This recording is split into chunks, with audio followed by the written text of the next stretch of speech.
কারণ এখানে সাইতামা রয়েছে। তো এখানে আমরা দেখি ফাইনাল রাউন্ডে সাইতামের লড়াই হবে 4 বারের চ্যাম্পিয়ন সুয়েরিওর সাথে। তো সুয়েরিও সাইতামার সাথে অহংকার করে কিছু কথা বলে এবং সে সাইতামার চেহারা পর্যন্ত একটা পাওয়ারফুল অ্যাটাক এনে থামিয়ে দেয়। আর এর ফলে যেটা হয়, সাইতামার চুল প্রায় উড়েই যেতে লাগছিল, কিন্তু সাইতামা সেটা ধরে রাখে। আর সাইতামা তখন ভাবে ও যেহেতু মার্শাল আর্ট জানে, ওর মুভগুলো আমার দেখা উচিত, কিন্তু ও যখন মার্শাল আর্ট করছে তখন আমার চুল উড়ে যাচ্ছে, এই চুল ধরতে আমি ব্যস্ত হয়ে যাচ্ছি, যার জন্য আমি দেখতে পারছি না ভালো মতো। আর এটা হয়তো সুয়েরিও ইচ্ছা করে করছে, হয়তো ও বুঝতে পেরেছে আমার নকল চুল। তো সুয়েরিও এরপর থেকে এরকমই অ্যাটাক করতে থাকে, যেটা সাইতামার মুখ পর্যন্ত এসে থেমে যায়, কিন্তু ইচ্ছে করে মারে না। আর তারপরে বলে, আমি জানি তুমি যেই হও না কেন, তুমি এখানে টাকার জন্য আসনি, টুর্নামেন্ট জিততেও আসনি, তুমি শুধু শুধু এখানে মজা করতে এসেছো, সেটা তোমার চোখে দেখা যায়। আর এটাও আমি জানি তুমি অনেক বেশি শক্তিশালী, কিন্তু এটা আমি বিশ্বাস করি আমি জিতবো। কিন্তু তারপরেও তোমার মতো একটা শক্তিশালী লোকের সাথে ফাইট করার মজা একটু বেশি হবে, কারণ আমি স্ট্রং মানুষ অনেক বেশি পছন্দ করি। তো সাইতামা তখন ছোট্ট করে একটা কথা বলে, আমি এখানে আসলে মার্শাল আর্ট শিখতে এসেছিলাম, কিন্তু শুরু থেকে এখানে আসার পরে আমার কাছে জাস্ট টাইম ওয়েস্ট মনে হচ্ছিল, কিন্তু তোমাকে দেখে আমি একটু খুশি হয়েছি, মনে হচ্ছে তোমার কাছ থেকে কিছু মার্শাল আর্টের মুভস আমি দেখতে পাবো। তো সূর্য তখন বলে, তাহলে এমন কিছু করি চলো যাতে তুমি আমার কাছ থেকে মার্শাল আর্টস এর মুভ শিখতে পারো, বদলে আমার সাথে লড়াই করার চেষ্টা করো, যাতে আমার একটু এন্টারটেনমেন্টও হয়। মানে সাইতামার ওর কিছু মনে হচ্ছে না। তো এরপর ফাইট শুরু হয়। আমরা দেখতে পাই সূর্য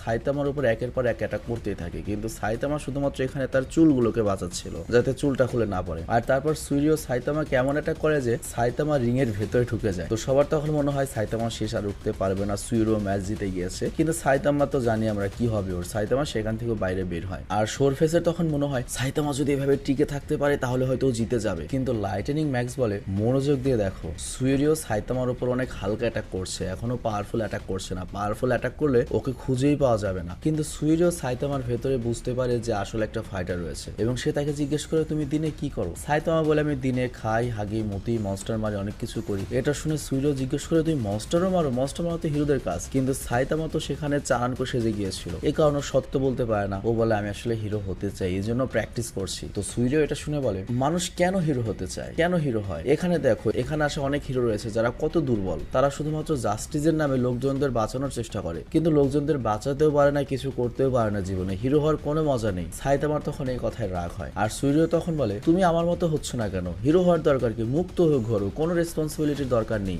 আর এই কথা বলে সূর্য সাইতামার মাথায় জোরে একটা কিক মারে, আর এর ফলে যেটা হয়, সাইতামার চুল পড়ে যায়। আর সাইতামা রেগে তখন বলে, তুমি কি মজা করতে চাও? তাহলে আমার কথা শোনো, স্ট্রং হওয়া বন্ধ করো, যদি তোমার স্ট্রংনেস কোনো কাজেই না লাগে। আর সে রাগে তখন সূর্যকে একটা ঘুষি মারে, কিন্তু সেই ঘুষিটা সূর্য লাগার আগে থামিয়ে নেয়, কিন্তু সেটা শকওয়েভের কারণে সূর্যর সকল জামা কাপড় ছিঁড়ে যায়। আর এদিকে লোকজন জেনে যায় যে সাইতামা উইক পরে এসেছিল, নকল চুল পরে এসেছিল, কিন্তু কেউ তো সাইতামাকে চিনতো না বা চারানকো কেউ চিনতো না, এই জন্য সবাই ওকে চারানকোই মনে করে। আর জাজরা তখন ডিসিশন নেয়, যেহেতু এর আগের বারের টুর্নামেন্টে এরকম একটা ঘটনা ঘটেছিল, তো এই জন্য সিদ্ধান্ত নেওয়া হয়েছে কোনো প্রতিদ্বন্দ্বী এমন কোনো অ্যাক্সেসরিজ পরে আসতে পারবে না যে কারণে তার আসল চেহারা বোঝা না যায়। তো যেহেতু চারান কুইক পড়েছে, সে আইন ভেঙেছে, তাকে এই টুর্নামেন্ট থেকে এখনই বহিষ্কার করা হলো এবং সুইরিওকে বিজয়ী ঘোষণা করা হলো। কিন্তু এটা শুনে সোরফেসের অনেক খারাপ লাগে। তবে এখানে লক্ষ্য, সোরফেসের খারাপ লাগে যে সাইতামা হেরেছে এজন্য নয়, তার কাছে খারাপ লাগে, আহারে চারানকো, তোর যে চুল ছিল না এতদিন, আমি জানতাম না তুই চুলের জন্য কত কষ্ট করেছিস, কত লজ্জায় থাকতে, এতদিন দুনিয়া থেকে টাকটাকে লুকিয়ে রেখেছিলে, কিন্তু আজকে আর হলো না। মানে সোরফেস আসলে ভালো মনের একটা মানুষ। কিন্তু এখানে যে স্নেক রয়েছে হিরো, সে সাইতামাকে চিনে ফেলে এবং বলে, এটা হচ্ছে বি ক্লাস হিরো সাইতামা। আর তখনই হুট করে সুইরিও আবারও সাইতামার সাথে ফাইট করতে আসে এবং বলে, আমি এই বিজয় নেব না, আমি ওকে শেষ না করে আমি বিজয় নেব না। তো সুইরিওর অ্যাটাক এত পাওয়ারফুল হয় যে অর্ধেক রিং ভেঙে উল্টা হয়ে যায় এবং সাইতামা সেখানে চিপকে যায়। আর তারপর সুইরিও উড়ে এসে জোরে একটা ঘুষি মারে, যার ফলে